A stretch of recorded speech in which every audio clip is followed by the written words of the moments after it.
tragedy. It is a tragedy that we do not feel safe in our schools. Never again! Never again! The city of Atlanta stands with you. I would give everything to have one more day, one more hour, one more second with the sweetest boy in the world.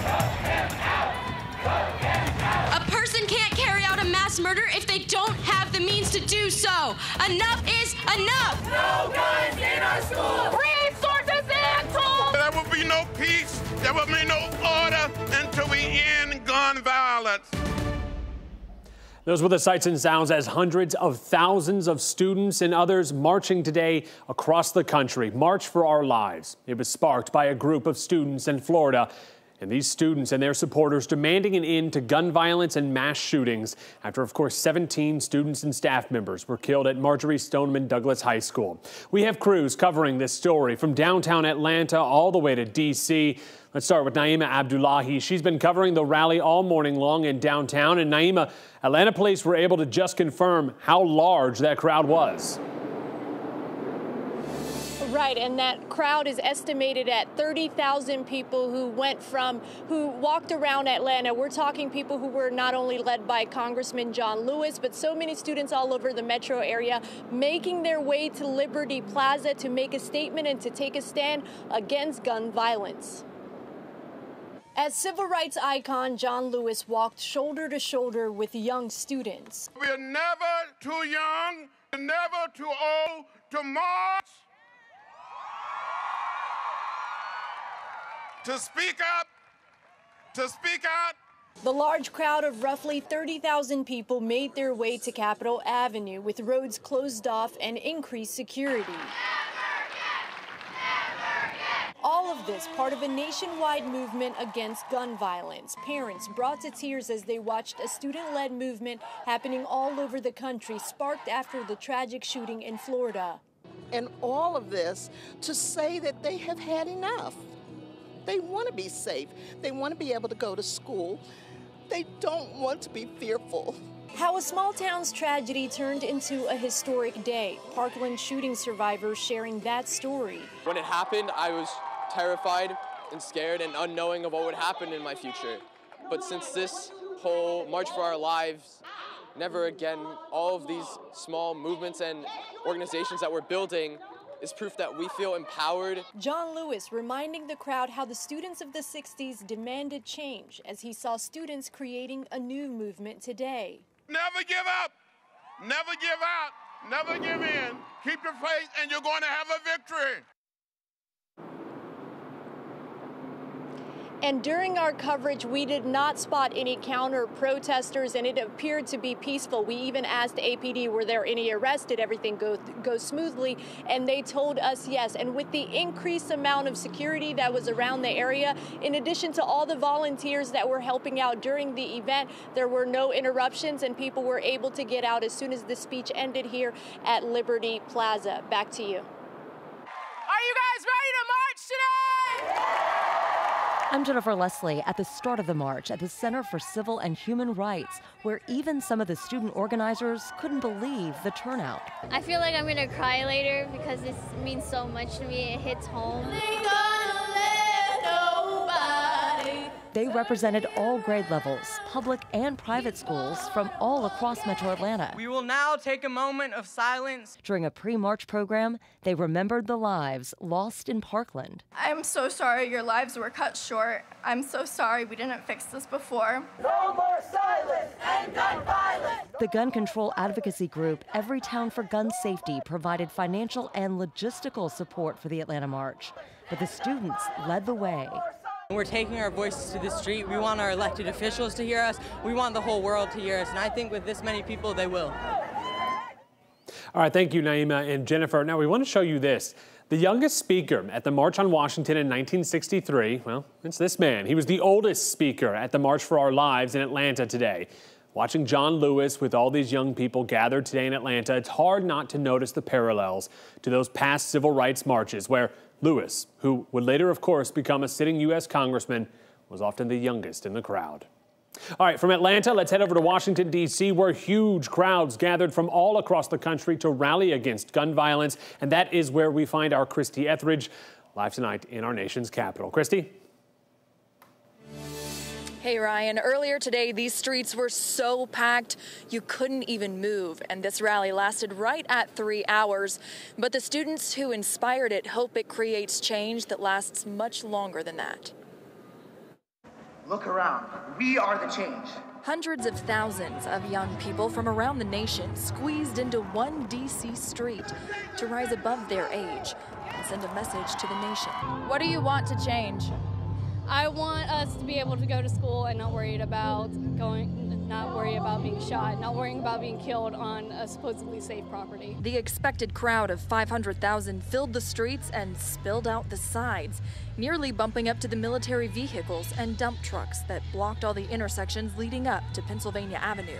People write off kids really easily, and I know that myself as a 19-year-old and like all these amazing women that I call some of my best friends, like we have the power to do really powerful things. The street filled up so fast, come noon, there was nowhere to physically march. So they rallied, with everyone from big-name singers to children taking the stage. Many of the speakers the same age or younger than the audience they greeted. I think that's what makes the difference, because this whole movement is because of the younger kids. And I think that the beauty of this movement is that our generation is always criticized for not being aware or not being as politically active or for not voting, but this is an issue that we all care a lot about. Joseph Freese went to Stoneman Douglas High and was friends with at least 2 of the students killed. He says today everything he says, does, and even wears is for them. I have a pin on for my friend Nick Dorrit, and I have shoes on which are dedicated to my friend Alex Schachter. We can make good of this terrible situation. If something changes, if a law becomes enacted or anything, really, I don't think that our loss is in vain.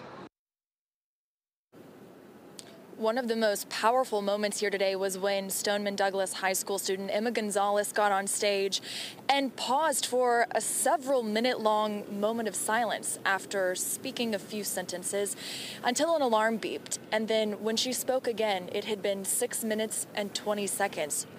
The exact amount of time it took the shooter to create rampage and kill 17 of her classmates at her school in Parkland, Florida. In Washington, D.C., Christy Etheridge, 11Alive News. Touching story. Christy, thank you very much.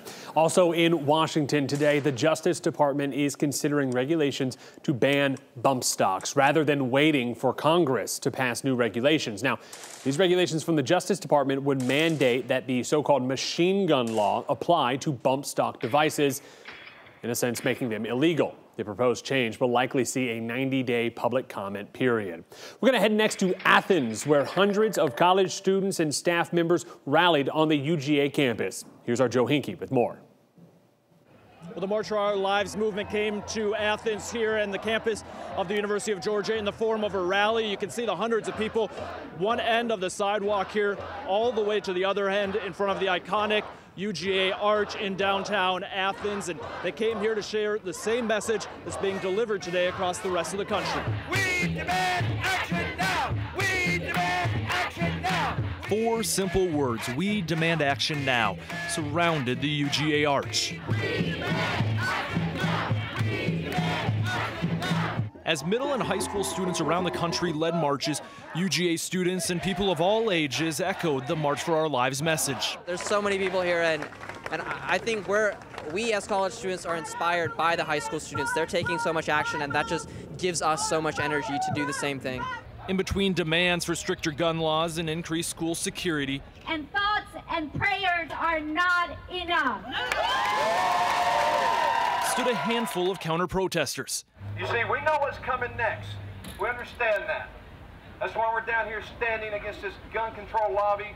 But for every single protester in NRA apparel stood more than 100 people backing the March for Our Lives movement. We demand action now! We demand action now! Next to many of the college students, you could find professors, with some remembering when they became socially active during the civil rights movement. And I think if they get excited about this, they'll get involved in more things.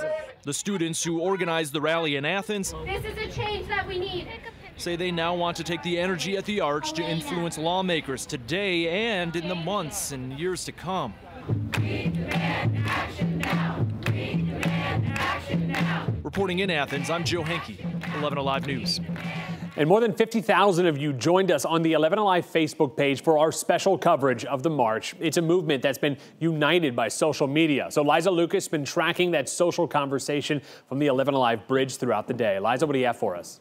Ryan, and we've been following the hashtags gun control, enough is enough, of course, March for Our Lives. They've all been permeating our feeds today. In fact, I just checked 2.8 million tweets with that hashtag March for Our Lives. Take a listen to some of the most memorable moments making the rounds online. Gun control! Now! Gun control! Now! That is a Snapchat video and other videos of marchers pouring in on social media, capturing the crowds as thousands move through the heart of downtown Atlanta. Many of you also using that hashtag #WhyIMarchedGeorgia to really show why you participated in that movement. We're going to go through some of those tweets today. This one right here, policy and change, that one coming up, that was a big one. A lot of people also showing their photos and their videos. Look at this moment, a solemn one. Students signing empty desks, marking the lives lost in Parkland. A lot of kids today, families joining together. A sign right here, keep me safe, in the arms of a fairly young child. Another one right there. Another image that we're following, and of course comments from Dave here. You go Gen Z, make change happen, be the change, keep the hope, encouragement throughout social media today. Ryan?